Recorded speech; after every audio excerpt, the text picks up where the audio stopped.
दारूबंदी कशाला पाहिजे ना, हा प्रश्न होता तुमचा। दारूमुळे महिलांचे संसार उद्ध्वस्त होतात, मुलांचे शिक्षण बरोबर होत नाही, गावामध्ये अशांतता पसरते, भांडणं होतात, घरात भांडणं होतात, लोकशाही नांदू शकत नाही। एक प्रकारे दारूचे अनेक असे भयानक परिणाम आपण गावामध्ये पाहतो आणि अनेक वर्षापासून जेव्हा दारू सातत्याने वाढत राहते, त्याला राजआश्रय मिळते, म्हणजे सरकारचा पाठिंबा मिळतो की नाही ही खूप चांगली वस्तू आहे, प्रत्येक गावामध्ये याचं सेवन झालं पाहिजे म्हणून। अशा परिस्थितीमध्ये सामाजिक घडी बिघडते, समाजामध्ये विशेषतः महिलांना आणि मुलींना सुरक्षा मिळत नाही, त्यांची असुरक्षिततेच्या भावना तयार होतात, घरामध्ये बाहेर सर्वकडे महिला आणि मुली असुरक्षित होतात आणि म्हणून दारूबंदी झाली पाहिजे असं महिलांना, प्रत्येक बाईला वाटते गावामध्ये। तो उसके बाद हमारे जब श्रमिक रेलगाड़ संगठन जो है हमारी, उसमें जब कुछ महिलाएं हमारे पास आई और उन महिलाओं ने जब हमको बोला कि शराब के बारे में आप कुछ करिए, तो हमने इस बारे में सोचना शुरू किया। देखा तो था ही, ऑब्जर्वेशन में बहुत बातें थी, लेकिन उसके बाद जब हमने देखा कि महिलाओं की ये मांग है, तो हमने इस पे एक अध्ययन किया। इस अध्ययन में हम लोग बहुत घूमे, पूरे जिले में उसका एक सर्वे किया, तो बहुत बातें हैं जो हमारे सामने आई कि महिलाओं को तो तकलीफ हो रही है, बच्चियों को भी तकलीफ हो रही है। ऐसी जगह पे दारू की दुकान है कि जहाँ पे जिस गांव में एक पाठशाला ऐसी है कि चौथी तक है और उसको पढ़ने के लिए यदि जाना है आगे तो उसको 2-3 किलोमीटर चल के जाना पड़ता है। उस गांव में एक ही मंदिर है। पीएचसी सेंटर यदि हम देखते हैं तो यदि डिलीवरी कोई औरत की करनी है तो उसको तालुका पे जाना पड़ता है, लेकिन उस गांव में शराब की दुकानें देखेंगे तो 2 है। यानी जो बात हमें चाहिए वो बात हमको नहीं दिख रही है और जो नहीं चाहिए उसकी तादाद बढ़ रही है। तो ये देखते हुए और हमने कुछ सर्वेक्षण किया था, एक गांव में भी सर्वेक्षण किया था, तो उसमें हमको 60% महिलाएं विडो होम मिली थी। और वो विडो क्यों हुई उसके पीछे जब हम लोगों ने उसका रीजन जान लिया तो उसमें शराब ये अहम भूमिका थी।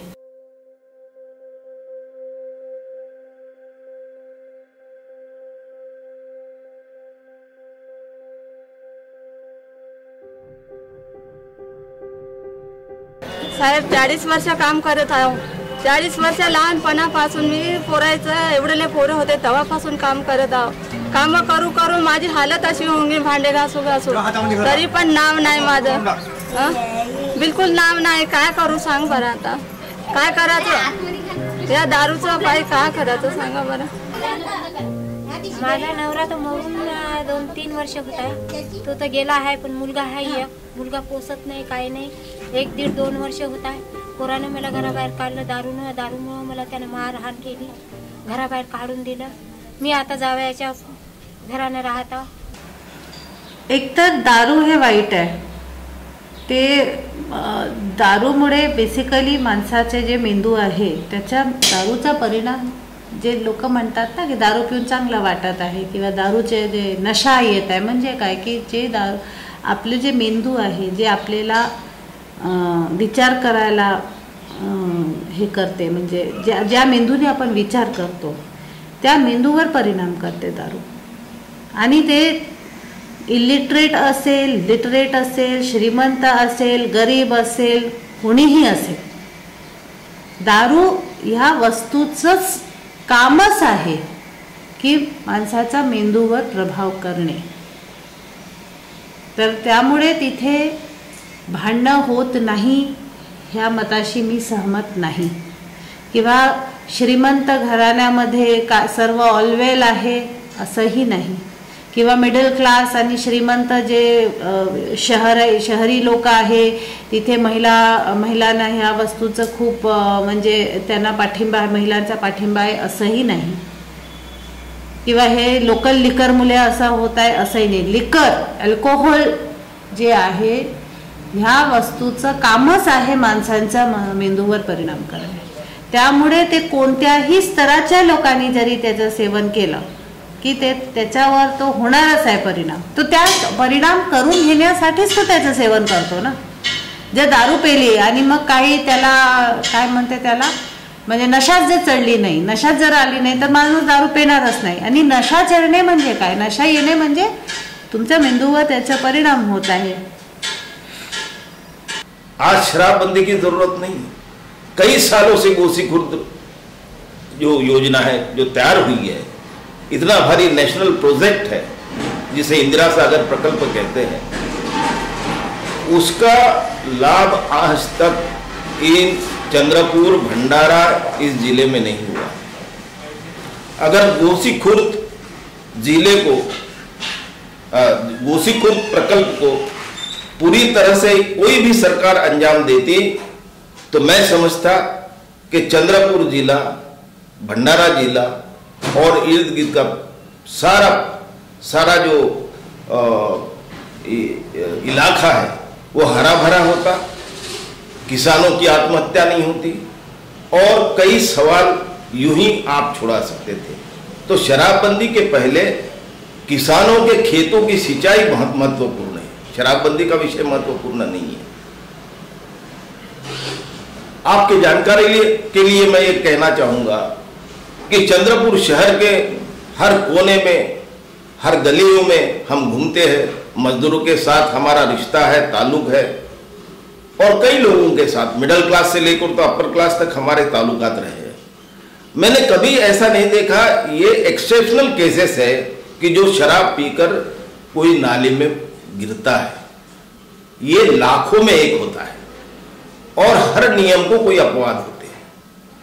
तो इसके चलते ये देखकर हाँ ठीक है, कुछ लोग एडिक्ट हुए हैं, उनके लिए दूसरी व्यवस्था कर सकते हैं. अगर मन में अगर इच्छा है तो दूसरी व्यवस्था कर सकते हैं. लेकिन शराबबंदी से मुझे पैसों की फिक्र नहीं है. शराबबंदी से इस जिले से 250 करोड़ रुपया सालाना गवर्नमेंट को इनकम मिलता था, एक्साइज ड्यूटी. तो हमारे आदरणीय पालक मंत्री जी और वित्त मंत्री ने कहा कि पैसों की मुझे जरा भी परवाह नहीं है, पैसा मैं कहां से लाऊंगा ये आज कहने की जरूरत नहीं, अपने आप पैसों का मैं निर्माण करूंगा. उनमें वो ताकत है, वो अहमियत रखते होंगे, इसलिए उन्होंने ये दावा जरूर किया होगा. लेकिन सवाल इस बात का है, पैसों की बात छोड़िए, लेकिन जो शराब के ऊपर निर्भर रहने वाले जो कामगार थे, कोई एक बेवा औरत अपनी फुटाने लेकर वहां पर चना बेचती थी, कोई सिंगदाना से मूंगफली बेचता था, कोई अंडे उबाल कर वहां पर अपना गुजारा करता था, कोई जो है बहुत एक जिसे हम कहते हैं कि बकरे की अतड़िया जो होती है उसको स्वच्छ बनाकर, उसको बहुत बड़े विटामिन वाली चीज है वो, लोग भले उसे कुछ एक नाचीज समझते होंगे, लेकिन उसमें इतना विटामिन पाया जाता है, ऐसा वहां पर बेचने वाले लोग बैठते थे. बहुत सारे लोग ऐसे हैं कि दिन भर काम करते हुए थक जाने के बाद थोड़ी बहुत शराब पीते हैं और घर में जाकर सो जाते खाना खाकर, और इसलिए दूसरे दिन वो अपने काम पर जा सकते हैं. गंदी नाली साफ करने वाले लोग, पोस्टमार्टम करने वाला एक बहुत ही अच्छा उदाहरण मैं दूंगा जिसका जवाब यहाँ के शराबबंदी समर्थकों ने देना चाहिए. एक बात और स्पष्ट कर दूं, ना तो मेरी शराब की दुकान है, ना तो मैं शराब पीता हूं और ना तो मेरी कोई भागीदारी है किसी दुकान में, और ना मुझे कोई शराब से इनकम मिलता है. लेकिन इसके बावजूद भी ये जो वातावरण है, इस वातावरण को भद्दा करना, समाज में अशांति फैलाना, ये काम ये दारूबंदी से होने लगा. हाँ बोलो. हाँ बोलो. दारू बंद होने को होना कि नहीं होना? बंद होने को होना. एक तो महंगी की हो गई है दारू, ऊपर से मिलती ही नहीं. जलनगर में जाओ तो 70 रुपए की दारू. हाँ, इससे अच्छे तो बंद. पैसे लाएंगे कहाँ से? चोरियाँ करेंगे क्या दारू पीने के लिए? आदत है तो बंद हो जाने को ना अच्छी है. ना मिलेंगे न पिएंगे, झंझट ही नहीं रहेंगी. इससे क्या अभी पी के हो गया? तो अब पैसा लड़का देता करके, नहीं मिलेंगी तो कहाँ से देगा? लड़का कमाता करके देता, नहीं देगा तो चोरिया करना पड़ेगा फिर दारू पीने के लिए। और कुछ बोलना है? आप क्या बोलूँ? अरे आज साला 15 रुपये का पौवा था तो आज 50 रुपये का पौवा हो गया। क्या दारू महंगी होना ही नहीं। जलनगर में जाता 70 रुपये का पौवा। क्या है जलनगर? बंद के दिन 100 रुपये, बंद के दिन 100 रुपये। तमाशा लगा के रखे साले। तो मेरा ऐसा मानना है कि शराबबंदी होनी चाहिए। इसका प्रमुख कारण या मेरी ऐसी मान्यता है कि जो शराबखोरी की लत के कारण जो अब ऐसे लोग अपने परिवार का भला नहीं कर सकते, ऐसे लोग समाज और राष्ट्र का भी भला नहीं कर पाएंगे।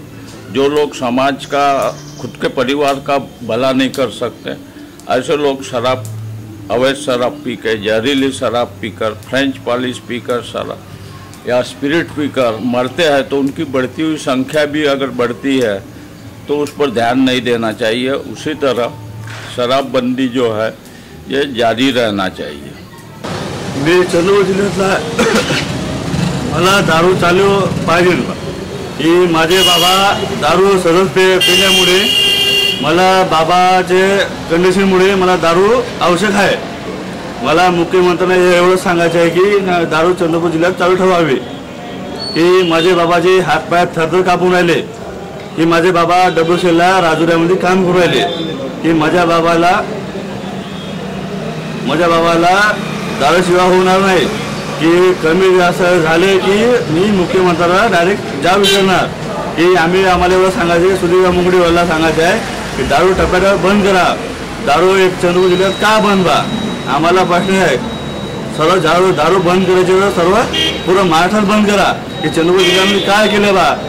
ते तुम्हाला निवडून दिले असल्यामुळे की तुम्ही बाहेर ज्याच्या अंतरामध्ये तुम्ही आले दबावमध्ये की तुम्ही लोकांचं हाल पाहावा, की आज लोक 90% लोक दारू पिणार आहेत, 90% लोक चंद्रपूर जिल्ह्यात टॅक्स देणार आहे। त्याच्यामुळे आपल्याला चंद्रपूर जिल्ह्यात विकास होणार नाही।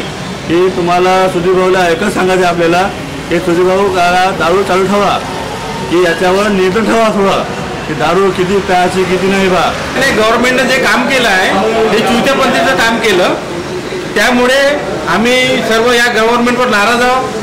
माझे सहकारी सुद्धा नाराज आहे आणि दारू बंद झाली नाही पाहिजे, हे माझं वक्तव्य आहे। दारूबंदी हा विषय बहुत गंभीर विषय आहे आणि झाल्या पाहिजे सगळ्यांचं मत आहे। परंतु माझ्या तरी मते माननीय मंत्री महोदय हा विषयाला खूप गंभीरतेने घेतला आणि खूप घाईमध्ये निर्णय घेतला। मला असं बोलायचं होतं का ह्या विषयावर पहिला त्यांनी पूर्ण चंद्रपूर जिल्ह्याचा सर्वे करायला पाहिजे होतं आणि सगळ्यांची विचार विमर्श करून हा निर्णय घ्यायला पाहिजे होता। फक्त चंद्रपूरलाच काम मग करायचं असेल तर पूर्ण ऑल महाराष्ट्र कर, माझं असं म्हणणं। म्हणून मंत्री महोदयाने ह्या विषयावर भरपूर घाई केली आहे आणि लोकांचं जनमत नाही घेतलं।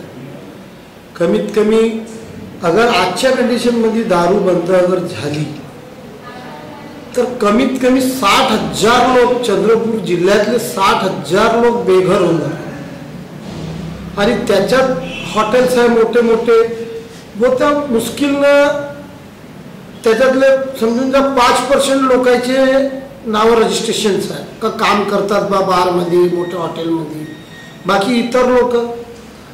आणि एक दारूचं दुकान अगर बंद होत असेल तर त्याच्या मागे किती घरं बेरोजगार होणार याचा विचार करायला पाहिजे होता। जो बेरोजगार हो जाएंगे लोग, उसके बारे में शासन क्या करेगा? तो शासन के स्तर पे जो चलने वाला है उसमें जो मैं बता रही हूँ उसमें ये हुआ था कि लिस्ट आउट उन्होंने किया है। तो एक आंकड़ा उनके तरफ से आया था कि 40,000 50,000 लोग हैं, लेकिन हमने जब उसकी डेप्थ में जाके देखा तो हमको ये दिखा है कि जिनका नौकरनामा बनता है ऐसे 2,882 लोग हैं, कि जिनका पुनर्वसन करना ये जिम्मेदारी शासन की हो जाएगी। और उसके साथ और कुछ लोग शायद होंगे कि जिनका PPF कटता है। तो ये बात भी हमको ध्यान में आ गई कि ये 40,000 50,000 का जो आंकड़ा बता रहे हैं उतना आंकड़ा उसमें नहीं है। यानी होगा तो भी उन लोगों ने उनका नौकरनामा नहीं बनाया है। यदि नौकरनामा बन जाता तो सरकार की जिम्मेदारी उनके प्रति पॉजिटिव रहती। अभी हमने उसके बारे में भी पूछा है कि उसमें पुनर्वसन उनका जो होगा वो कैसे होगा, तो उसका एक डाटाबेस बन रहा है। उनकी उम्र और उनका एजुकेशन और उनके पास जो भी स्किल है उसको देख के उनके लिए जॉब दिया जाएगा या उनको व्यवसाय के लिए कर्जा दिया जाएगा या उनका रिहैब उनको जिस तरह से चाहिए है वैसे रिहैबिलिटेशन होगा। और ये जैसे शासन बोल रहा है कि ये हम करेंगे और सामाजिक संस्था करके हम लोग भी उस पर ध्यान दे रहे हैं। तो हम आते हुए समय में ये देखेंगे कि उन लोगों का रिहॅबिलिटेशन भी हो चुका होगा। महाराष्ट्र गव्हर्नमेंट दारूबंदीचा निर्णय घेतला हे योग्य जरी असला तरी कमीत कमी या धंद्याशी जुळलेल्या सगळ्या लोकांचं त्यांनी पुनर्वसन करावं, त्यांच्या पोटापाण्याची व्यवस्था करावं, ही माझी मनस्वी इच्छा आहे।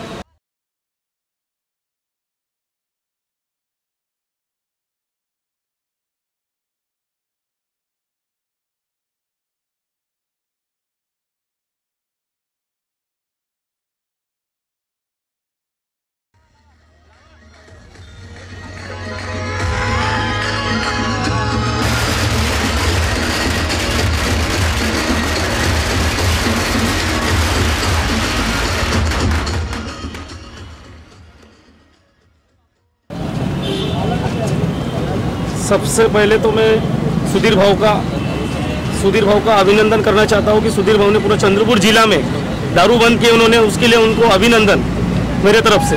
लेकिन जो बेरोजगार है चंद्रपुर जिले में, तो उनको पहले रोजगार देना था उनको। और जो पहले जो कंपनी 2-4 जो कंपनी बंद हुआ है, जैसा कोलवासी हो गया, जैसा कर्नाटक एमटा हो गया, वो कंपनी में जो काम करते थे बेरोजगार, उनको पहले रोजगार देना था। उसके पहले उन्होंने गलत ऐसा निर्णय ले लिया, तुरंत में जो दारू भट्टी बंद कर दिया, उसमें 40 से 50 हज़ार लोग बेरोजगार हो गए। उसको पहले रोजगार देके उनको कुछ निर्णय ऐसा लेना था जो उनको कुछ फैमिली का जो डिस्टर्ब है, जो कमाई का जो जरिया था, जिसके बदौलत उनको पालन पोषण बच्चे लोगों का करना, ये सब इनके ऊपर निर्भर था। जो कोई बिहार शॉपी में काम करता था, कोई दारू भट्टी में काम करता था, उनको रोजगार देके उसके बाद उनको निर्णय लेना था, उसके बाद उनको बंद करना था। तो उन्होंने ऐसा कुछ किया नहीं। तो इनके लिए कुछ ना कुछ सुधीर भाव ऐसा कुछ ना कुछ उनको करना चाहिए। अभी बस दो शब्द मेरा बोल के मैं समाप्त करता हूँ। जय हिंद, जय महाराष्ट्र। आज 15-20 साल से दुकानदारी कर रहा है। बाल बच्चा इंग्लिश मीडियम में पढ़ते, हम लोग फुटपाथ वाला दुकानदार है। हम लोग ये दारूबाटी का वजह से हमारा सब धंधा पानी चलते, हमारा भाई भी कर रहा है, सब लोग है। ये धंधा पानी बंद हो गया तो हम लोग क्या करेंगे? आज ये दुकानदारी की वजह से हमारा पूरा फैमिली चल रहा है। घर में मम्मी पिताजी है, वो दोनों हमेशा बीमार रहते हैं। उनका पूरा वो है, बाल बच्चा है, सभी है। इनका मेंटेनेंस दुकान के ऊपर से होता है। आज ये बंद कर दिया तो अभी हम क्या करेंगे? चोरी डकैती वाला उसके सिवा रास्ता ही नहीं हमारे पास और कुछ भी। मतलब बैंक में लोन पड़ा है, इतना हम कर्जे में भी पड़ा है। तो कर्जा कौन देगा? सुधीर मुनगंटीवार देगा। बस इतना ही कहना चाहता हूँ कि वो हमारे लिए कुछ करे। आम्ही नाला साफ करणं, गटर साफ करणं एवढं खूप घाणीचं काम करत असल्यामुळे आम्हाला दारूची आवश्यकता होती। आम्ही जेव्हा दारू पित होतो तेव्हा आम्हाला एक शरीरामध्ये काम करायची इच्छा निर्माण होत होती आमच्या। आता दारू बंद झाल्यामुळे आम्हाला काही सुचत नाही आहे। हे एवढं गंद काम बिना पिता नाही होऊ शकत। 1 अप्रैल 2015 से चंद्रपुर जिले में दारूबंदी लागू की राज्य सरकार ने, और मुझे ये लगता है कि ये जो निर्णय लिया है बहुत जल्दबाजी में लिया, क्योंकि पिछले 3 साल से संजय देवतड़े कमेटी का रिपोर्ट आने के बाद ये विषय पेंडिंग था। क्यों पेंडिंग था? क्योंकि राज्य सरकार के जो राज्यकर्ता है उनको मालूम था कि ऑलरेडी जब गढ़चिरौली और वर्धा में दारूबंदी पिछले 23 साल से गढ़चिरौली जिले में दारूबंदी है, 40 साल से वर्धा जिले में दारूबंदी है, लेकिन ये दारूबंदी दोनों जिले में सक्सेस नहीं हुई और खुलेआम दारू बिक्री दोनों जिले में चालू है। ये राज्य सरकार को भी मालूम है और राज्यकर्ता को भी मालूम है और जनता को भी मालूम है, क्योंकि टीवी के माध्यम से या पेपर के माध्यम से रोज प्रकाशित होता है। बराबर है आप लोगों का कहना कि अवैध दारू का क्या होगा। हम लोग भी इस बारे में जब काम कर रहे थे तो बहुत जगह से हम लोगों को यही कह रहे थे, वही बात मैं बता रही हूँ कि वर्धा जिला में दारू मिलती है, गढ़चिरौली जिला में दारू मिलती है। तो हमने इसका भी जब स्टडी किया था तो उसमें हमको एक बात दिखी थी कि वहाँ का जो GR बना हुआ है, वर्धा में जो दारूबंदी हुई वहाँ पे यानी गांधी जी का जिला ऐसे कह के दारूबंदी हो गई, और गढ़चिरौली जिला में जब डिमांड हुई दारूबंदी के लिए तब वहाँ पे आदिवासी लोगों का पारंपरिक पेय दारू है तो पी सकते हैं, ऐसा बोल के वहाँ की दारू बंद हो गई। अब बात यह है कि चंद्रपुर जिला के दारू का क्या होगा। चंद्रपुर जिला के दारू का जो GR बना हुआ है, जो नोटिफिकेशन निकला है, उसमें बहुत ज़्यादा कड़क नियम किए हुए हैं। और कड़क नियम को बनाते हुए यानी यहाँ पे दारू को रखना, उसको पीना, उसका परिवहन करना, ये सब क्लॉजेस लिए हैं जिसमें बहुत ज़्यादा पनिशमेंट और बहुत ज़्यादा दंड भी रखा हुआ है। अब ये बात को ध्यान में रखते हुए जब हम लोग बोल रहे थे कि केवल कायदा होके ही नहीं चलेगा, यानी कायदा में हम लोग पनिशमेंट रखेंगे, सब रखेंगे, लेकिन ये बात यदि होगी तो कहीं से तो दारू आएगी, यानी कहीं ना कहीं तो वो लोग जो पीने वाले हैं वो कहीं से न कहीं से दारू लाएंगे। तो उस पर प्रशासन की भी एक जिम्मेदारी बढ़ाई गई है, जहाँ पे 14 चेक पोस्ट अपने चंद्रपुर जिला के बॉर्डर पर आने वाले हैं। उसके बाद जो भी दारू की दुकान बाहर जाने वाली है उसको भी 25 किलोमीटर का अंतर देने वाले हैं, एकदम से लग के शराब नहीं मिलेगी।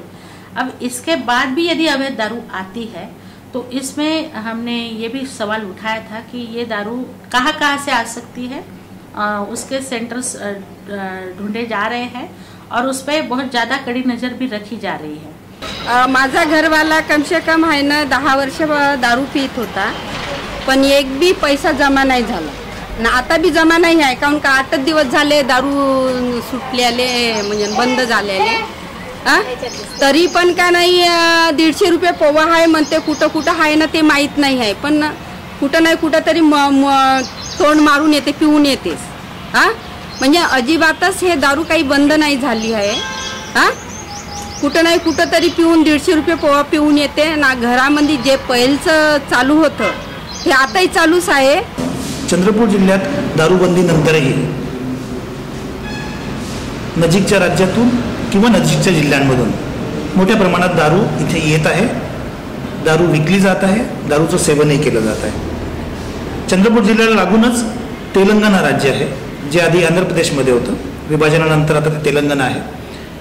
तेलंगणा आणि महाराष्ट्र या 2 राज्यांना विभागणारी जी वैनगंगा नदी आहे, त्या वैनगंगा नदीच्या मार्गाने चोरटी दारूची वाहतूक या जिल्ह्यामध्ये आहे, त्यावर पोलिसांचं नियंत्रण नाही।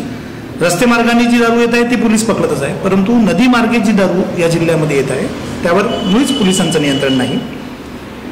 चंद्रपूर जिल्ह्याला लागून असलेल्या यवतमाळ आणि नागपूर या दोन्ही जिल्ह्यांमध्ये सध्या दारू बंदी नाही, त्याच्यामुळे तिथूनही रस्ते मार्गाने म्हणा किंवा ग्रामीण भागातून मोठ्या प्रमाणावर दारू या जिल्ह्यामध्ये येत आहे। 100 वाहनांची जर वाहतूक असेल त्यापैकी 1-2 वाहनांना पोलीस पकडत आहेत, हे तितकंच खरं आहे। रोज वर्तमानपत्रामध्ये तशा स्वरूपाच्या बातम्या येत आहेत।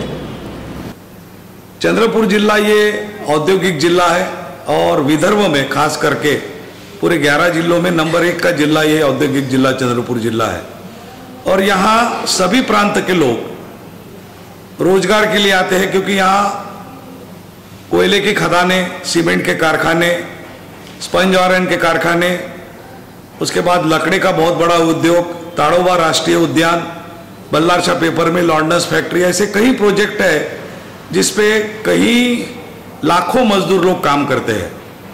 और कोयले के खदान में या सीमेंट के उद्योग में जो कामगार काम करता है वो बहुत मेहनत का काम है। अगर वो शाम को थकान मिटाने के लिए थोड़ी सी शराब पीता है तो गलत बात नहीं है, क्योंकि दूसरे दिन फिर उसको काम पे जाना है।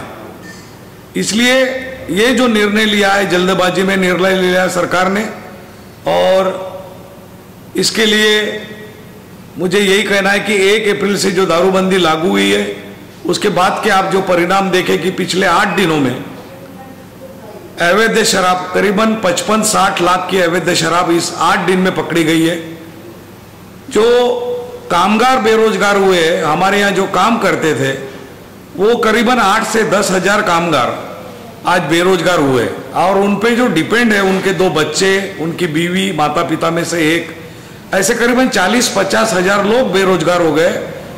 इसके लिए सरकार जिम्मेदार है, क्योंकि उनके पुनर्वसन का सरकार ने कहीं भी उल्लेख नहीं किया, समिति में भी नाम नहीं लिया।